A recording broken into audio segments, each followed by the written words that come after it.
Siempre recuerdo a una alumna de Vilche que cuando llegaba un examen se ponía muy nerviosa y empezaba a sacar sus estampitas de los santos. Y era algo realmente sorprendente. Sacaba de su cartera 8 o 10 estampas, las ponía encima de la mesa, las besaba todas y las colocaba todas muy bien puestecitas allí. También recuerdo que un día, en un examen de economía, se le olvidaron. No las trajo. Y estaba muy nerviosa. Estaba desesperada, pidiendo a sus compañeros de al lado que si por favor alguien tiene una estampa para dejarle. Nadie tenía ninguna estampa y me pidió por favor si podía ir a la clase de al lado a ver si alguien... Nunca me había pasado eso. Lo normal es que, maestro, no tengo la calculadora, ¿puedo ir a poner una calculadora al lado? Y digo, bueno, ve. Y fue a la clase de al lado y vino contenta con 2 estampas que le había dejado en la clase de al lado. Un San Agustín y una Santa Ana, la cual los puso en su mesa, muy bien colocada, y se quedó más tranquila. Tampoco le sirvió de mucho porque suspendió el examen, suspendió la asignatura y repitió al año siguiente. Y pues bueno, luego sí se sacó su bachillerato, pero ya siempre con sus estampas. La primera vez que hizo eso, porque era algo que me llamó la atención, ya lo vi como normal, la tuve 3 años dándole clase, o 4, 3 o 4, me contestó que era algo que le transmitía confianza, que le transmitía seguridad, y que si no las ponía, que ya se ve de antemano que iba a suspender. Y esto de la confianza y de acordarse siempre de sus estampas a la hora de hacer un examen, va un poco en contraste con la confianza que tiene un cristiano. ¿Con quién tenemos nosotros la confianza? Y más en estos momentos tan difíciles que se están viviendo de inestabilidad política, inestabilidad económica, guerras, desde hace ya varios meses, en fin, todo eso lo sabéis. Y me traía a la mente el Salmo 20, que vamos a compartir brevemente en esta mañana. Salmo 20. Os invito a que lo busquéis en vuestras Biblias si las tenéis y vamos a leerlo todos. Salmo número 20. Aquí lo llama una oración pidiendo victoria al músico principal, Salmo de David. Dice así la palabra de Dios, Salmo 20, Jehová te oiga en el día de conflicto. El nombre del Dios de Jacob te defienda. Te envíe ayuda desde el santuario y desde Sión te sostenga. Haga memoria de todas tus ofrendas y acepte tu holocausto. Te dé conforme al deseo de tu corazón y cumpla todo tu consejo. Nosotros nos alegraremos en tu salvación y alzaremos pendón en el nombre de nuestro Dios. Conceda a Jehová todas tus peticiones. Ahora conozco que Jehová salva a su ungido, lo oirá desde sus santos cielos, con la potencia salvadora de su diestra. Estos confían en carros y aquellos en caballos, mas nosotros, del nombre de Jehová nuestro Dios, tendremos memoria. Ellos flaquean y caen, mas nosotros nos levantamos y estamos en pie. Salva a Jehová, que el Rey nos oiga en el día que lo invoquemos. Realmente el Salmo 20 no se puede ver separado del Salmo 21. Los dos van juntos. Los dos son salmos militares. Solo que el Salmo 20 es un salmo que está pidiendo a Dios que ayude en el momento de la batalla, y el Salmo 21 es un salmo que da gracias a Dios porque nos ha ayudado en la batalla.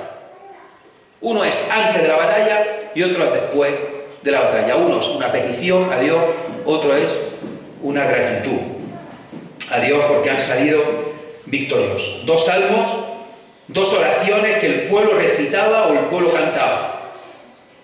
Y hoy vamos a ver el Salmo 20 y bueno, nos vamos a detener en algunos versículos especialmente. Un salmo precioso que contiene algo paradójico, algo contradictorio. Y es que si el rey David no hubiese tenido en su vida tantos conflictos, tantos problemas, tantas guerras, no habríamos tenido este salmo y otros salmos tan hermosos. Es decir, David fue atribulado, en cierta manera, y esa tribulación de David a nosotros nos da consuelo, nos trae consuelo a nosotros, y a muchísimas generaciones ha traído consuelo las palabras de Dios mediante estos salmos. Comienza el versículo 1 diciendo: Jehová te oiga en el día de conflicto. El pueblo de Israel siempre estuvo en peligro. De hecho, lo sigue estando en la actualidad. Es realmente sorprendente recorrer la nación de Israel y ver la cantidad de muros, la cantidad de vallas, la cantidad de soldados que hay allí todavía hoy día. Cómo todo está separado. Cómo un judío no puede pasar a según qué territorio y un palestino no puede pasar a según qué territorio. Y hay fuertes controles. Nosotros estamos un poco más al margen de todo eso. Al ser turistas no se meten tanto porque viven del turismo. Pero es increíble cómo ciudades, la ciudad de Jerusalén partida, la ciudad de Belén partida. Es increíble ver cómo Israel no se lleva bien con los países de alrededor. Muchos países no reconocen su soberanía como país. Con muchos tiene las fronteras totalmente cerradas.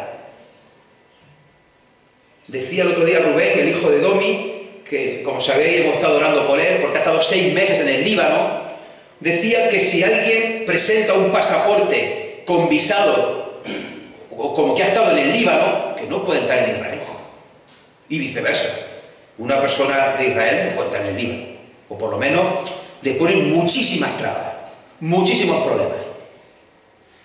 También me acuerdo una vez que, de las muchas veces que ha ido mi suegro Rafael allí a Israel, que una vez se le ocurrió entrar en Petra, en zona palestina, le tuvieron que hacer un visado en ese pasaporte y después, cada vez que ha ido, lo llaman aparte.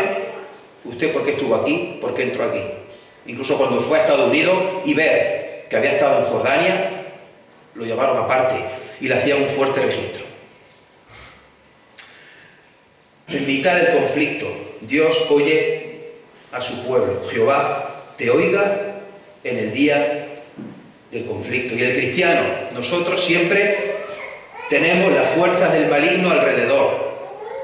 Y la palabra de Dios nos muestra en este salmo, y lo veremos ahora más adelante, que siempre podemos orar a Dios cuando nos vengan problemas, cuando nos vengan conflictos, cuando nos vengan tribulaciones, sufrimientos, y que nuestro Dios siempre nos va a escuchar. Siempre podemos acudir a Él y siempre nos va a escuchar. Y esto, hermanos, es más importante de lo que parece, porque muchas veces lo decimos así de corrida, pero es muy importante que la Iglesia, los creyentes que la formamos, tenemos que estar totalmente convencidos de estas dos cosas y no tomarlas a la ligera. En primer lugar, la importancia de la oración, y en segundo lugar, que Dios escucha nuestras oraciones. Son dos aspectos que, como digo, pueden parecer básicos, pero son de lo más importante. Y tenemos que permanecer en estas cosas, y tenemos que persistir, y tenemos que repetirlas, aunque las sepamos, aunque las hayamos oído. La oración es un privilegio muy grande que Dios nos ha dado, que en tiempo de conflicto podamos orar a nuestro Dios y que Él nos oiga. La oración forma parte de la gran misericordia de Dios para con nosotros. La oración nos da tranquilidad, nos da seguridad. Pues hermanos, no hay conflicto, no hay tribulación, no hay problema, no hay sufrimiento tan grande que puedas tener que te evite orar y que te evite ser oído por Dios.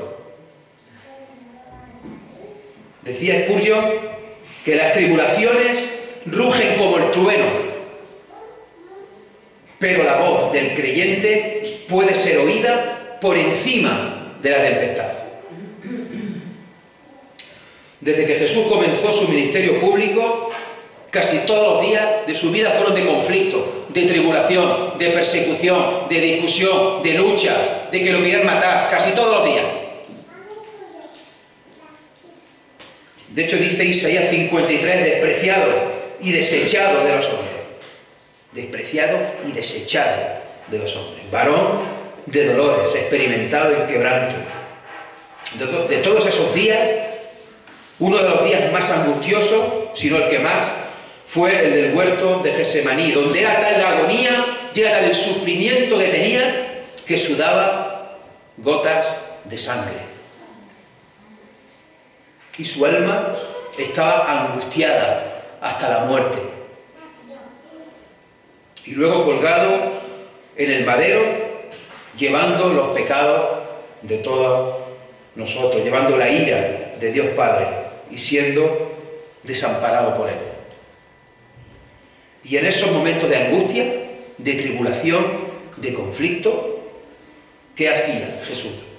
Dirigirse al Padre, orar. Le dijo incluso una vez a sus discípulos y por tanto a nosotros: en el mundo tendréis aflicción, pero confiad, yo he vencido al mundo.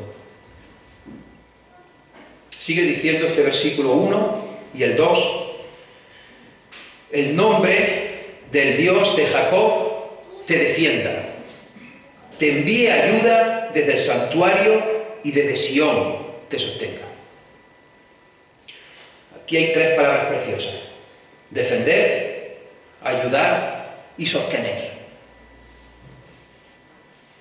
Hermanos, podemos tener muchos ataques del enemigo y los vamos a tener de muchas formas diferentes. Algunos, como decíamos el otro día, algunos hermanos nuestros han pasado por muchas tempestades, por muchas tribulaciones.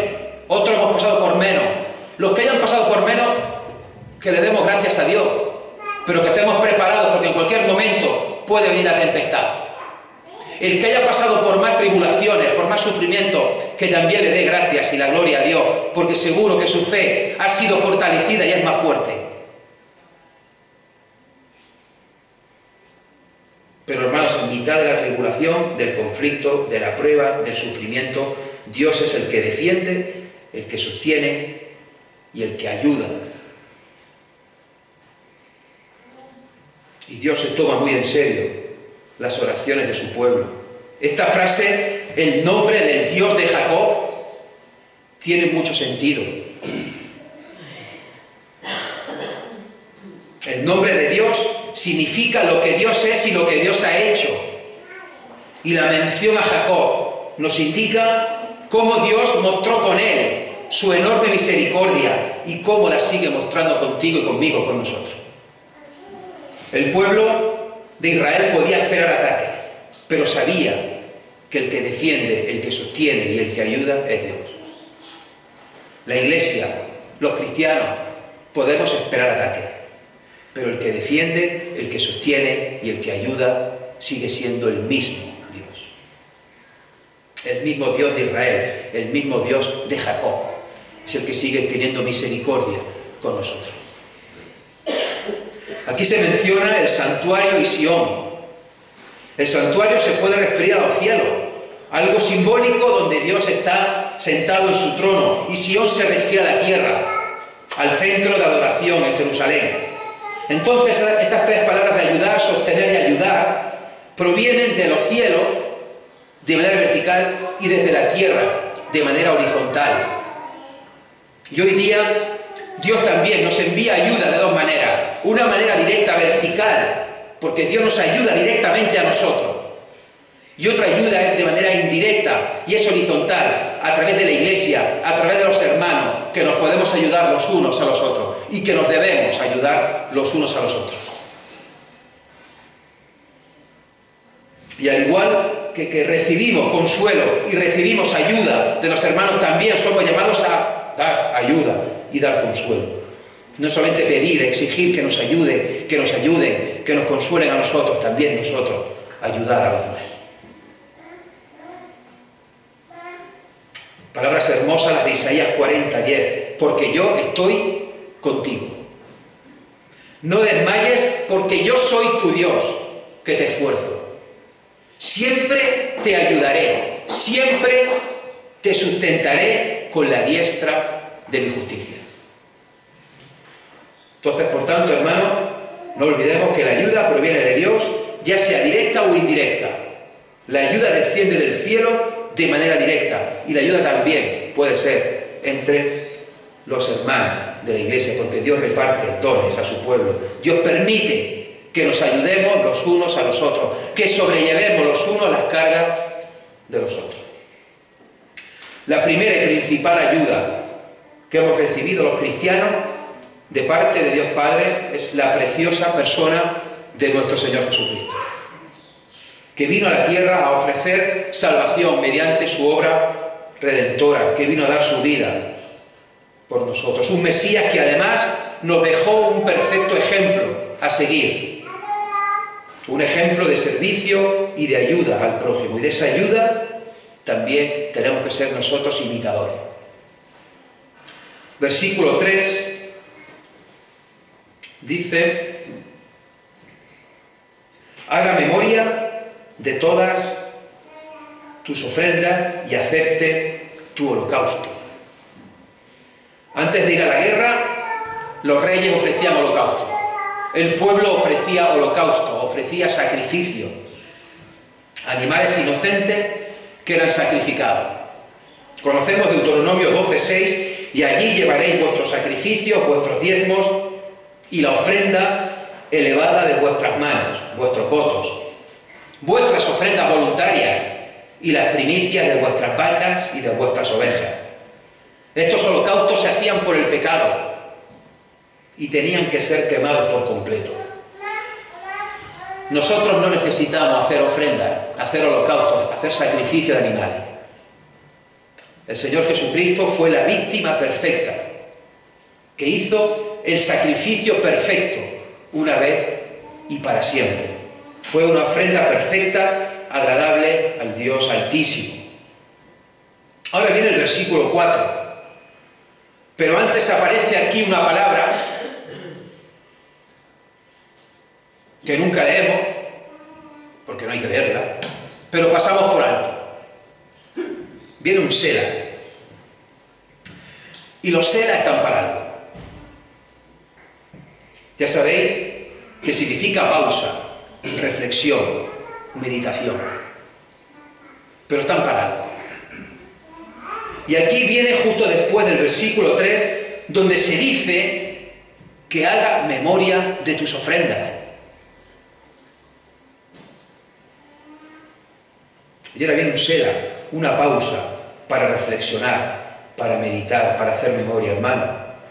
Haz memoria como persona, como cristiano, como familia, como miembros de la iglesia.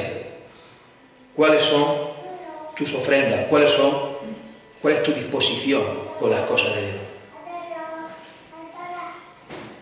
¿Qué aportas para tu edificación? ¿Qué aportas para la edificación de los hermanos? ¿Qué aportas para la gloria de Dios? ¿Qué aportas para la expansión del reino? Hermano, hagamos memoria y hagamos una pausa necesaria. Lógicamente, no se está refiriendo a que hagas memoria de cuánto has echado en la ofrenda todas las semanas. No se está refiriendo a eso, va mucho más allá. Piensa, medita, haz memoria sobre cuáles son tus ofrendas al Dios Altísimo. Y de nuevo te digo lo de siempre, no importa tanto lo que hayas hecho. No hay que vivir de los méritos, es que yo he hecho tanto, no. Es aquí y ahora. ¿Cuál es tu actitud aquí y ahora con Dios? ¿Cuál es tu situación actual? Y cómo no, hermanos, también hagamos Sela, hagamos pausa, hagamos meditación, ya que estamos recordando, ya que estamos hablando de ofrendas, de sacrificio y de aceptar el holocausto. ¿Cuál fue la ofrenda de Dios Padre? Que venimos aquí todos los domingos a recordar. La ofrenda del Padre fue entregar a su Hijo unigénito, el cual dio su vida por cada uno de nosotros. Una ofrenda total, el entregarse a ser un siervo sufriente y dar su vida por cada uno de nosotros. Humillación en hacerse siervo, no ya un ser humano, sino hacerse un siervo. el nacer en un pesebre con animales, el vivir una vida humilde allí en Nazaret, el tener que huir de Egipto, tener una pequeña casita en Nazaret, como hemos dicho, el hacer siempre el bien y soportar casi siempre el mal, el rechazo, el desprecio, la persecución, el oprobio, hacer siempre milagros, sanar enfermos, atender a los marginados y a los que no eran nadie. Esos sermones y esas enseñanzas tan preciosas que encontramos en los evangelios, esas parábolas, esas bienaventuranzas. Ser acusado de comilón y de bebedor, ser acusado de ser amigo de publicanos y pecadores, ser acusado de que sus actos eran por Belcebú,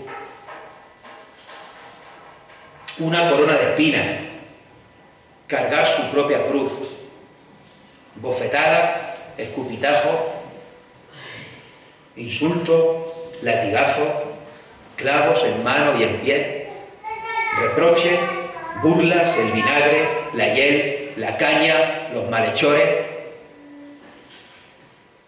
Dios aceptó ese holocausto y esa ofrenda perfecta de parte de su Hijo unigénito. Y esta palabra sela nos hace pensar y meditar en todo ello. Versículo 4.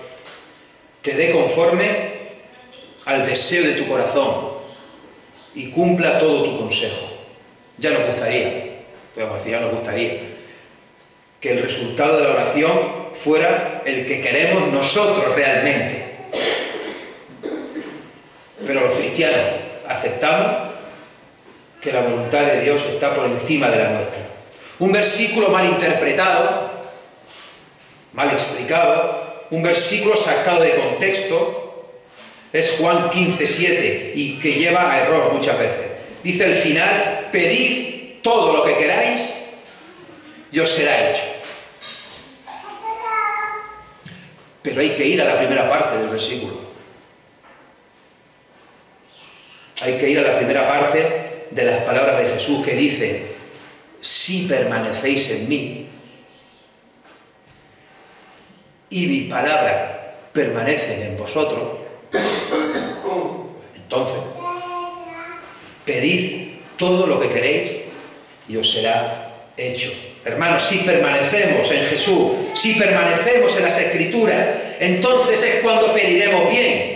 Y pedir bien es decir: Señor, hágase tu voluntad y no la mía, porque yo soy una persona egoísta y voy a pedir por el mío. Señor, hágase siempre tu voluntad. Si no permanecemos ni en Él, ni permanecemos en su palabra, entonces pediremos mal, pediremos egoístamente y nos cabrearemos porque lo que sale no nos puede venir bien a nosotros. Lo primero: Señor, estoy en tus manos. Señor, quiero permanecer en ti. Señor, quiero que tus palabras permanezcan en mí. Entonces, hágase tu voluntad. Versículo 5. Nosotros nos alegraremos en tu salvación y alzaremos pendón en el nombre de nuestro Dios. Conceda a Jehová todas tus peticiones. Esto último ya lo hemos visto. Dice: nos alegraremos en tu salvación. Habla en plural. Los creyentes estamos contentos por la salvación que Dios nos ha dado. Y es una alegría que manifestamos y compartimos cada vez que nos reunimos. No es algo que nos alegramos ni nos gozamos de forma individual, en la soledad, en nuestra casa, que también vale, pero nos alegramos en comunidad, de que hemos sido salvos, de que somos salvos, de que tenemos la esperanza de la vida eterna. Nos alegramos todos juntos. Lo hacemos en comunión con los demás hermanos. Y la salvación es realmente un motivo de gozo, es un motivo de alegría. Tener esperanza una esperanza en plural. Quizá este gozo debería ser más común entre nosotros. Quizá deberíamos alegrarnos más por esto. Y es que no sé si realmente nos alegramos lo que debiéramos, o si realmente dedicamos nuestro esfuerzo en otras cosas, en debatir, en discutir, en pelearnos, en amargarnos, en decir que estamos tristes, que estoy mal, que estoy solo, y no pensamos tanto en la salvación, que es un motivo de gozo, de alegría y de hacerlo juntos todos, porque todos tenemos la misma esperanza, todos creemos en el mismo Dios y todos hemos recibido el mismo perdón de pecado y todos iremos al mismo lugar, los que hayamos creído en Jesús como Señor y Salvador de nuestras vidas. Esto no quita, lógicamente, que podamos estar tristes y apenados por las cosas negativas que nos puedan ocurrir, que pueda venir una enfermedad, que podamos perder a un ser querido. Pero hermanos, por encima de la tribulación, por encima del sufrimiento, por encima del problema, está el gozo, la alegría de la salvación, de la esperanza, y es un gozo que tenemos que hacerlo entre todos, en plural, en comunidad, en conjunto. David está instando aquí al pueblo a que se alegren en la salvación, a pesar de que van a ir a una guerra y muchos de ellos van a morir. Pero están contentos porque tienen a Dios a su lado. Nosotros deberíamos estar más contentos aún porque no vamos a ir a ninguna batalla física por ahora, y además porque la batalla definitiva ya fue ganada en la cruz del Calvario. Y estamos en el bando ganador. Y tenemos asegurada la vida eterna con Dios, todos los que hemos creído en Jesús como Señor y Salvador de nuestras vidas. Y si no has creído, no estás en el bando ganador. Estás en el bando perdedor. Y también hay otra vida eterna para ti, que es una vida eterna alejada de Dios en el infierno, en la condenación eterna. Dice también este versículo 5 al final: alzaremos pendón en el nombre de nuestro Dios. El pendón es una especie de bandera, de estandarte, que llevaban los ejércitos en la batalla, y cuando se acababa la guerra y uno ganaba, se colocaba el estandarte en lo más alto y se procuraba coger el estandarte del enemigo y se cogía como botín. Aquí se dice que nuestro estandarte, nuestra bandera, lo que nos debe dar orgullo por encima de todas las cosas, el nombre de nuestro Dios. Está por encima de todo el nombre de nuestro Dios. Todavía, a día de hoy, Dios sigue ofreciendo salvación a todo aquel que crea en Jesús como Señor y Salvador de su vida. Versículo 6. Ahora conozco que Jehová salva a su ungido. Lo oirá desde su santo cielo con la potencia salvadora de su diestra. David sabía perfectamente que él podía tener confianza en Dios, porque Dios le había ayudado y le había salvado muchas veces. Desde aquellos episodios con Saúl, que lo quería matar, hasta Goliat, aquel gigante filisteo al que David abatió con una honda y unas piedras. David conocía cómo Dios dio la victoria a Gedeón con 300 hombres sobre más de 100.000 madianitas. David conocía que los muros de Jericó cayeron con solo sonar las trompetas y con solo gritar el pueblo. Hermanos, nosotros conocemos muchas más historias que David. Nosotros tenemos la revelación completa, las escrituras completas. ¿No creemos en el poder de Dios? No creemos firmemente que nuestro Dios es soberano y que la potencia salvadora de su diestra no tiene límite. La potencia salvadora de su diestra. Dios es todopoderoso, Dios es soberano. Llegamos al versículo 7, este versículo precioso que conocemos de memoria. Tanto, estos confían en carros y aquellos en caballos, mas nosotros, del nombre de Jehová nuestro Dios, tendremos memoria. Y este es el versículo que me llevaba a prepararme este salmo y compartirlo hoy con vosotros. Aquella alumna confiaba en sus estampas, en sus santos. Otros confían en la sabiduría, en la filosofía. Otros confían en su dinero, en sus posesiones, en su patrimonio. Otros en su trabajo, en el poder, en la influencia. Los países confían en su tecnología o confían en su armamento, como estamos viendo. El poder de Rusia con la invasión de Ucrania. Pero nosotros tenemos la máxima confianza en nuestro Dios. Y sabemos que todas las cosas están en sus manos. Y sabemos que Él tiene el control de todo. Y sabemos que Él es el que pone gobernantes y quita gobernantes. Hermanos, en momentos de enfermedad, ¿oramos a Dios? Sí. ¿Oramos a Dios también por los médicos? ¿Para que Él ponga su mano a los médicos y vaya bien todo? Por supuesto que sí. Y si tenemos ocasión, le decimos también a los médicos que estamos orando por ellos. Lo cual, aparte de que les llama la atención, es algo que también les gusta y le dan las gracias. El otro día comentaba la Ani algo parecido con un médico cuando se dio el golpe en la cabeza, lo estuvieron atendiendo. Pero por encima de que podemos confiar en los médicos, en lo que más confiamos nosotros es en Dios, sobre todas las cosas. En lo que más hacemos memoria es en Dios. Y siempre oramos precisamente por eso, porque sabemos del poder de la oración.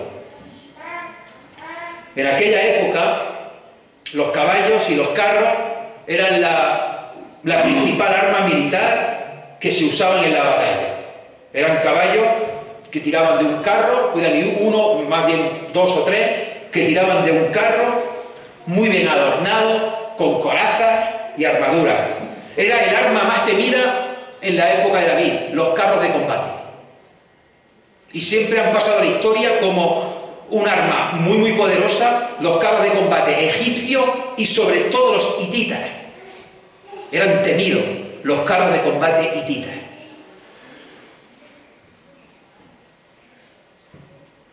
Carros de combate en los cuales en las ruedas llevaban incluso guadañas que cortaban las piernas de los soldados que iban a pie como si fuera hierba.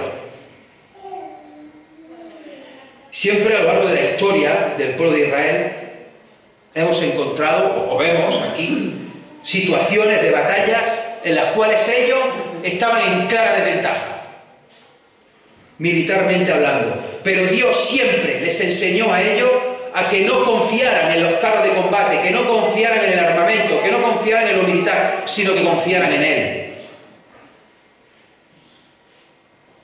Hermanos, hay muchas situaciones de desventaja, de clara desventaja, en las cuales, poniendo la total confianza en Dios, se obtiene la salvación. Noé, cuando hizo el arca, estaba solo. Abraham tuvo fe de que sería padre, a pesar de ser él y su mujer muy ancianos. Jacob luchando con Dios. ¿Os acordáis de aquella escena impresionante, luchando con aquel ángel toda la noche y estaban exhaustos por la mañana? Y le dice el ángel: suéltame ya, que está rayando el alba. Y dice: pues no te soltaré hasta que no me bendigas. Luchando toda una noche con un ángel. Moisés sacando al pueblo de Egipto y abriendo el mar rojo. El mismo pueblo al entrar a la tierra prometida, con ciudades fortificadas, con gigantes, con carros de combate. Elías en el monte Carmelo, allí solo, delante del pueblo de Acab y los profetas de Baal y de Asera. Eliseo contra los sirios. Gedeón con 300 hombres frente a miles de madianitas. Ninguno de estos era experto militar, al menos de primera, luego ya se hicieron expertos algunos.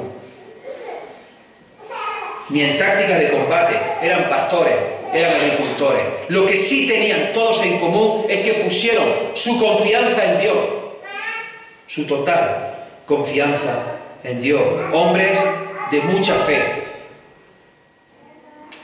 Israel ganó muchas batallas gracias a la oración, como esta que estamos viendo, con alabanza y obediencia a su Dios. Y llegaban casos incluso en que los enemigos temían más a un profeta enviado por Dios que al mismo ejército de Israel.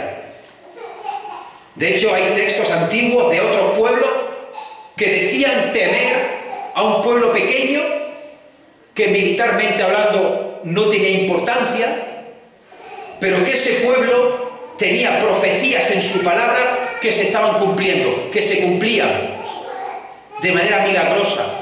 Y estos pueblos temían a este pueblo pequeño, llamado Israel, porque decían sus profecías que iban a ir contra ellos, porque estaban ocupando una tierra que según la palabra de Dios les correspondía al pueblo de Israel. Y estos pueblos, que militarmente hablando eran mucho más grandes, tenían mucho más poder, tenían miedo de ese pueblo, porque todas las profecías se cumplieron y estaban atemorizados. Versículo 8. Ellos flaquean y caen, mas nosotros nos levantamos y estamos en pie. Hermanos, el mundo, los ejércitos, los países, la muerte, Satanás y el pecado serán pisoteados bajo el poder soberano de Dios. Todo esto flaqueará, flaquea ante el poder soberano de Dios. El versículo 9 es como una conclusión, un repaso final. Salva Jehová, que el Rey nos oiga el día que lo invoquemos. Ya hemos visto que Dios salva, que es soberano, que es el Rey con mayúscula, que oye a su pueblo y que tenemos la capacidad de orar e invocar su nombre. No solamente es una conclusión este versículo 9, es un versículo de dependencia a Dios. Óyenos el día que te invoquemos. Respóndenos cuando oremos. No nos dejes solos, no nos desampares. Necesitamos tu ayuda, tu defensa, tu sostén. A modo de conclusiones, tengo 1, 2, 3, 4, 5, muy rápido. Los salmos, primera, los salmos son de gran consuelo y gran ayuda. Tanto antes como ahora. Estos salmos los cantaba y los recitaba el pueblo de Israel. Martín Lutero en el año 1528 escribió el himno que todos conocemos, Castillo fuerte es nuestro Dios. Basándose en el Salmo 46, Dios es nuestro amparo y nuestra fortaleza, nuestro pronto auxilio en las tribulaciones. Es un himno que Alemania entera lo llegó a cantar. Los soldados lo cantaban cuando iban a la guerra. Cuenta una historia que la misma noche que murió Martín Lutero, otro reformador, Melanchthon, estaba exiliado en otro país, junto a unos amigos. Lo estaban buscando para matarle. Escondido en una casa, escuchó a una niña pequeña que pasaba por la calle cantando Castillo fuerte es nuestro Dios. Este hombre salió a la puerta a ver a la niña, la cual asustada se cayó y le dijo: por favor, no te calles, sigue cantando. No te puedes imaginar el consuelo que me está dando. En segundo lugar, la segunda conclusión, hermanos, antes de hacer algo, orar. Antes de pasar a la acción, orar. Sé que no es nada nuevo y que así lo hacemos y lo seguiremos haciendo. En tercer lugar, hermanos, cuanto más conozcamos y estudiemos las Escrituras, más sabremos del nombre de Dios, de su amor, de su justicia, de su misericordia, de su santidad, de su soberanía, de su verdad, de su poder, de su sabiduría. En cuarto lugar, que confíe la gente en lo que quiera. Nosotros seguiremos confiando y seguiremos teniendo memoria sobre todas las cosas de nuestro Dios. Este versículo precioso no se nos puede olvidar nunca. Estos confían en carro y aquellos en caballo. Mas nosotros, del nombre de Jehová, nuestro Dios, tendremos memoria. Ya por último, aunque hayamos estudiado hoy un salmo militar, un salmo de David, un salmo en el cual se pide a Dios ayuda por la batalla que está por venir, no hemos dejado de acudir y hacer referencia a la persona de Cristo. Nuestro mensaje es Cristo. Nuestro mensaje es que Dios nos amó de tal manera que dio a su Hijo unigénito. Y hemos leído antes: defender, ayudar, sostener. Defender, ayudar, sostener. Y aquí el mismo Dios nos amó de tal manera que ha dado a su Hijo. Es el mismo Dios. La iniciativa parte de Dios. Y hermanos, nosotros no podemos, no debemos dejar de hacer memoria, de hacer estas paradas, de hacer estas pausas, de hacer estas cenas. Y nos paramos a meditar, a reflexionar. En primer lugar, ¿cuál es nuestra actitud? ¿Cuáles son nuestras ofrendas? ¿Cuáles son nuestros sacrificios?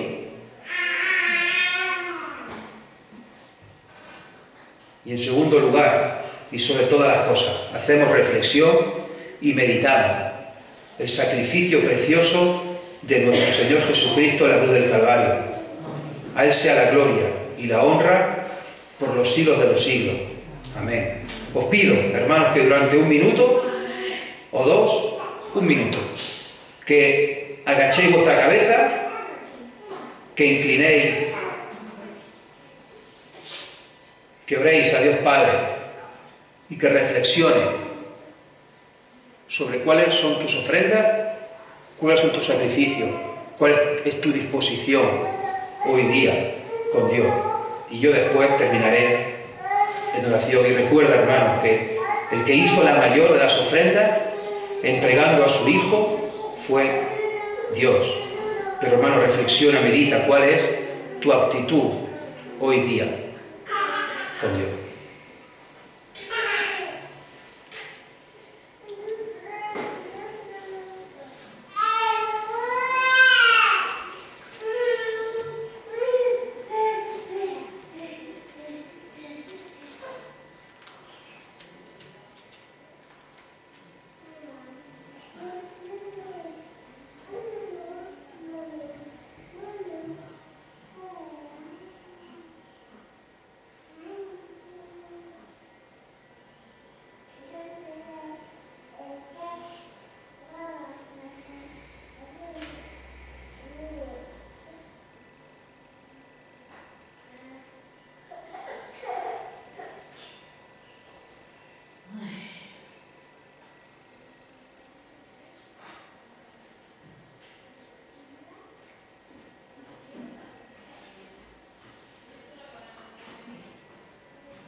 Y aquel que es poderoso para guardaros sin caída y presentaros sin mancha delante de su gloria con gran alegría. Al único y sabio Dios, nuestro Salvador, sea gloria y majestad, imperio y potencia, ahora y por todos los siglos. Amén.